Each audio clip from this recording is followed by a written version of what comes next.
This is the 2014 Chevy Silverado with a high country package, four-wheel drive system, and the large 6.2 liter V8 gasoline engine. We actually had two Silverados, one with this big 6.2 and the other one with the 5.3 liter V8. We'll see some clippings from that test later on in the video. Now the 6.2 liter V8 puts out 420 horsepower. It's a real stump puller with 460 foot-pounds of torque, rated at 14 to 20 miles per gallon, at least on the price sticker. It has a maximum towing ability of 12,000 pounds. We'll see what the real mileage is when we start driving it. Now this motor has the pulling ability of a tank, lots of low-end power, so the advantage here is when you're driving, all you have to do is just barely tap the gas pedal and the truck moves out rather briskly, which in theory helps you save fuel. It does, in a manner of speaking anyway. I've been driving this truck strictly in the city limits for around 4 days.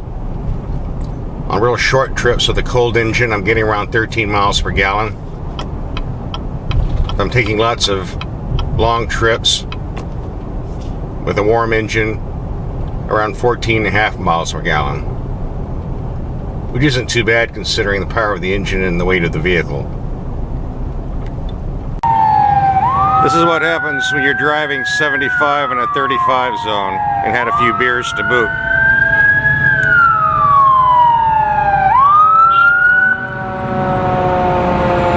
Must have hurt.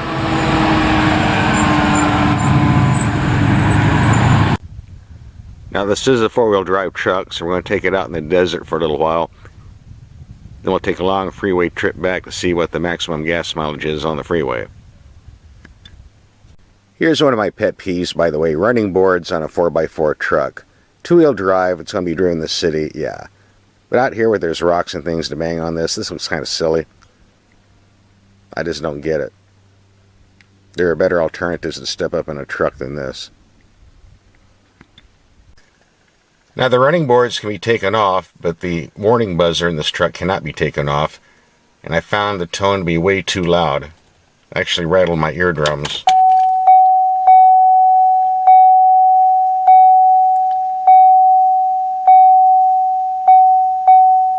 The other Chevy trucks I've driven don't have this high decibel level. Maybe it's just a particular vehicle, or they made some changes at the factory. I'm getting an earache right now, so I'm going to turn it off. Engaging the four-wheel drive system is very easy. All you do is turn this knob on the left side of the dash, and you're in business. Turn it to the left and you're off again. Very simple.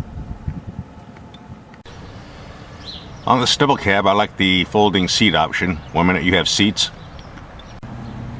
then just fold them up for more cargo space. Very useful when carrying a lot of gear. One thing I like about the new Silverados is the step in the bumper. Allows you to put your foot in here so you can reach up and get cargo out of the bed. You think somebody would have thought about this a long time ago. Nice feature to have though. The Silverado gave a nice smooth ride on the street, but I thought I'd bring it out here in these rough ruts to give it a workout, and I'm very impressed.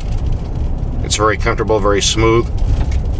The two-wheel drive version Silverado I had a couple of months ago did just as well, so this must be a characteristic of all the Silverado trucks.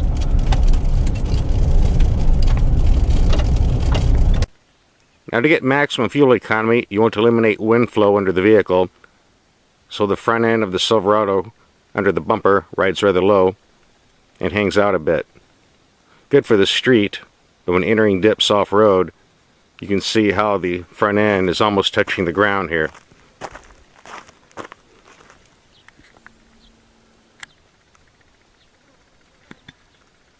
Here's a close-up shot. You can see how low it's touching the ground. So while the Silverado can be taken off-road, you have to be careful when entering dips like this. We just got back in town after doing 180 miles of highway driving. At 75 miles per hour plus, the mileage ran between 19 and 21 miles per gallon for an average of 20 miles per gallon. Now if you're wondering how this compares to other V8s in this class from other manufacturers, I can tell you right now, The Nissan Titan puts out 317 horsepower, gets 1318 to the gallon. The Toyota Tundra 5.7 V8 puts out 381 horsepower, is rated at 14 to 18 miles per gallon. The Ford 6.2 liter is 411 horsepower, but only gets 13 to 18 miles per gallon, or 11 to 16 in the Ford Raptor. The only one that comes close is the Dodge Hemi, 395 horsepower and 14 to 20 miles per gallon gas mileage rating for them.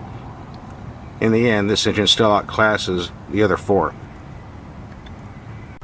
The only drawback is General Motors charges an extra $2,000 for this engine over the basic 5.3 liter V8. Now, we tested the 5.3 liter V8 in another Silverado last month. I'm going to show you 3 video clips to give you an idea of the performance and gas mileage on that one, then we'll come back.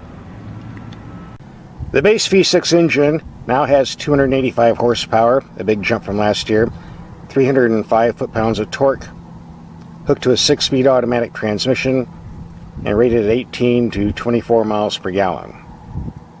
Unfortunately, at the time we did this test, the V6 engines were not available, so we got the V8 instead.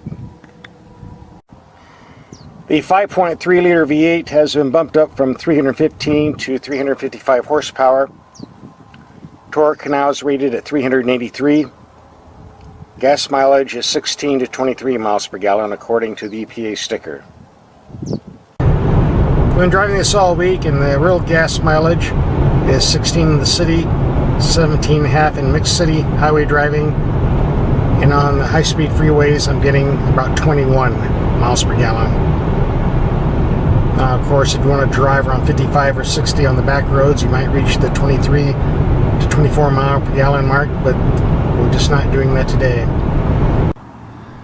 If you need a strong engine for pulling or towing, and you don't want to spring for a turbo diesel, the 6.2 liter is certainly a good choice and worth the extra $2,000. On the other hand, if you're not towing anything, I think the basic 5.3 liter will do just fine, and as always, it's your choice.